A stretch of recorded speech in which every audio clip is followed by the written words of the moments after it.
पुण्याची घटना ही अत्यंत दुर्दैवी आहे। महाराष्ट्राच्या विधानसभेमध्ये काल पण या बाबतीमध्ये प्रचंड मोठ्या प्रमाणात गदारोळ झाला। 101 महाराष्ट्र विधानसभा अधिनियम 101 अन्वये त्याच्यावर चर्चा पण झाली।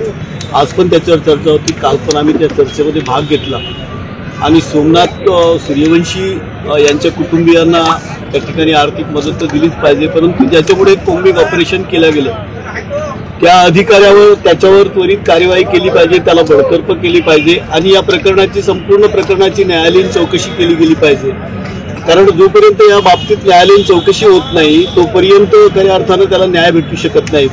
त्याच्यामुळे या बाबतीमध्ये न्यायालयीन चौकशी केली गेली पाहिजे आणि 302चा गुन्हा पण त्याच्यावर दाखल केला गेला पाहिजे, अशा पद्धतीची काल चर्चा झालेली आहे। परंतु या ठिकाणी येऊन ज्या पद्धतीनं हा प्रकरण पाहायला तरी लक्षात येते की या ठिकाणी जी पोलीस यंत्रणा आहे त्या पोलीस यंत्रणेच्या चुकीमुळे या सगळे प्रकार या ठिकाणी झालेले आहे। सोमनाथ सूर्यवंशी याचा जो दुर्दैवी मृत्यू झालेला आहे याला कारणच पोलीस जबाबदार आहे असं या ठिकाणी पाहिल्यानंतर वाटते।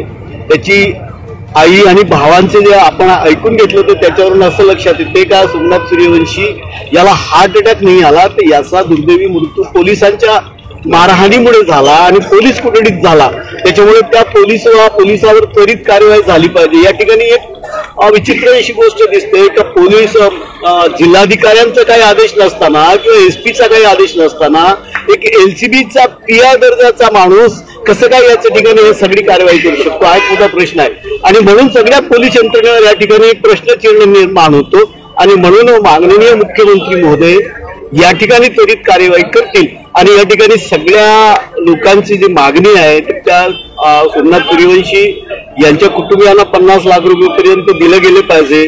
302ची कार्यवाही सदोष मनुष्यग्रहाचा गुन्हा त्या पोलिसांवर झाला पाहिजे आणि जे आपण एकूणच बाबासाहेब आंबेडकरांच्या पुतळ्याच्या पुढे गेलं तर त्या ठिकाणी संविधानाची प्रतिकृती जी ठेवली आहे, संविधान हे एका समाजाचं नसते, हे संविधान या संपूर्ण देशाचा, तो सामाजिक न्यायाचा, आर्थिक उन्नतीचा, सामाजिक उन्नतीचा तो एक जाहीरनामा आहे।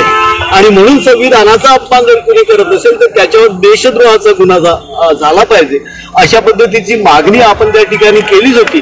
महोदयांना पण आम्ही परत भेटणार आहोत उद्या आणि या ठिकाणी दोन्ही उपमुख्यमंत्र्यांना भेटून पण ह्या सगळ्या प्रकरणाची न्यायालयीन चौकशी झाली पाहिजे आणि या प्रकरणामध्ये जो आमचा सोमनाथ सूर्यवंशी हा तरुण जो LLBला शिकत होता त्याचा मृत्यू झाला तर त्याच्या कुटुंबियांना आर्थिक मदत भेटलीच पाहिजे। परंतु जे आमचे वाकोडे आहेत ज्यांनी अख्खं आयुष्य या बाबासाहेबांच्या विचारासाठी ज्यांनी घालवलाय त्यांचा पण या ठिकाणी मृत्यू झालाय, त्यांच्या कुटुंबियांना पण आर्थिक मदत दिली गेली पाहिजे अशी मागणी आम्ही या ठिकाणी करत आहोत आणि माननीय मुख्यमंत्री महोदयांना उद्या भेटून आपण ही मागणी त्यांच्यापुढे पण करणार आहोत।